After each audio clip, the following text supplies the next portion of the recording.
तर भावांनो, आज एक प्लॅन केला आहे की आज PMT थ्रू आपण म्हणजे आज मी काय काय लिस्ट डाऊन केलेत टेम्पल्स त्याला व्हिजिट करायचं आणि त्याची जर्नी आतापासून स्टार्ट होती.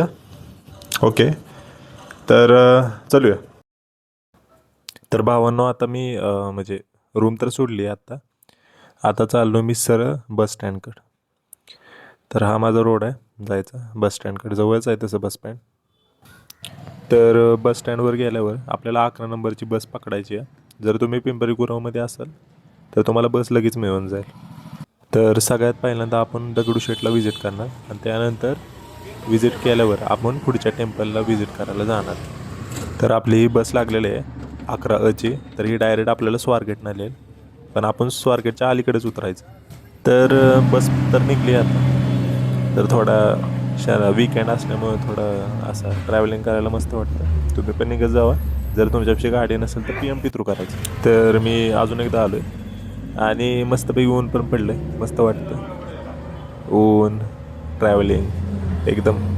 तर आपल्याला स्वारगेटला पोचायला पण कमीत कमी जर पाऊण तास तर लागेल. आणि तुम्ही जर बसमध्ये जर बघितलं आत्ता मी तुम्हाला दाखवतो, तर खूपच कमी अशी जनता आहे. त्याच्यामुळं मस्त पण वाटतं एकटं. तर आता आपण म्हणजे स्वारगेटच्या जवळच आलो आहे CUP कॉलेजच्या इथं. तर तुम्ही बघत आज चालच किती ट्राफिक आहे, कारण आज वीकेंड असल्यामुळं बरीच जण बाहेर येतात ना फिरायला. तर चांगलं वाटतं आहे. थोडं ऊन, सावली, मस्त वातावरण पण मस्त आलं आहे. चला तिथं जाऊन पहिलं दर्शन तर घेऊया, त्यानंतर पुढे जाऊया. तर तुम्ही बघतच आहात कसं म्हणजे ट्राफिक होतं. आता आपण बऱ्यापैकी ट्राफिकमधनं बाहेरच निघलो आहे. आता बस पण थोडा वेग धरायला लागली आहे. आता ह्याच्या पुढं तुम्हाला पूल दिसेल. पूल ही काय झालं, गाडी बंद पडली वाटतं. इथं थांबल्यावर मस्त वाटतं. आता इथं उतरू शकत नाही, कधी पुढं उतरलो तर तुम्हाला दाखवीनच इथं. बागी कसलं मस्त वाटतं. इथं मस्तपैकी उन्हात उभा राहायचं, काय ते C डिव्हिजन विटॅमिन घ्यायचं, मस्त वाटतं. तर आत्ता माझ्या म्हणण्यानं किती 15-20 मिनटं लागतील आपल्याला तिथं पोहोचायला. ह्याच्या अगोदर आपल्याला इथं बाजीराव मस्तानीमधला तो महल आपल्याला दिसेल.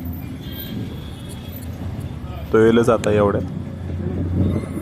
आता थोडं ट्रॅफिक असल्यामुळे थोडं स्लो होतं. हे बघा आपला ध्वज, हां हे आलं महल. एकदम मस्त वाटतंय, कारण ॲट द एंड हे आपलं इतिहास आहे, कळतं आहे ना. हां हे बघा महल. तर इथं सकाळची पण खूप गर्दी असते. म्हणजे ॲट द एंड हे एक पुण्यातलं काय म्हणतात ते प्रमुख असं घटक आहे. हे बघा आजची गर्दी तुम्हाला दिसत असेल. एवढ्या सकाळपासून माणसं इथं येतात, म्हणजे किती. मी इथं गेलेलो, इथं आतमध्ये पण एक संग्रहालय आहे, तुम्हाला दाखवीन कधी तर फोटो. सकाळी उठल्यावर मला भूक लागलेली म्हणून मी फक्त बदाम, शेंगदाणे ती फक्त आणलं. तर इथं मला एक ज्यूस आणि दुसरं म्हणजे उत्तापा, या 2 गोष्टी मी खाल्ल्या.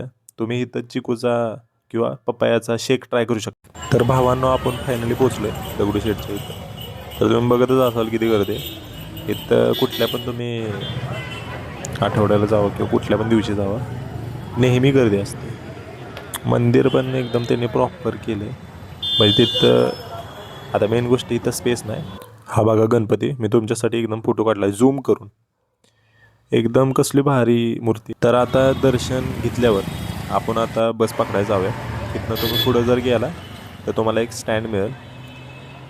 तर तिथं मला ही भेटली बस. आता मी डायरेक्ट स्वारगेटला जाणार, तिथनं मी पुढच्या मंदिराकडे जाणार. तर ऑलरेडी हा व्हिडिओ खूपच मोठा झाला आहे, 4 मिनटाच्या वर गेला आहे. तर मी काय म्हणतो आहे, तर ह्याच्या पुढं आपण पार्वती हिल टेम्पलकडे जाणार आहे. तर पुढचा पार्ट आपण नेक्स्ट व्हिडिओमध्ये कंटिन्यू करूया. तो चलो बाय. आता मला स्वारगेटला पोचायला वेळ लागेल, तर पुढच्या व्हिडिओवर मूव आहे. चला, थँक्यू.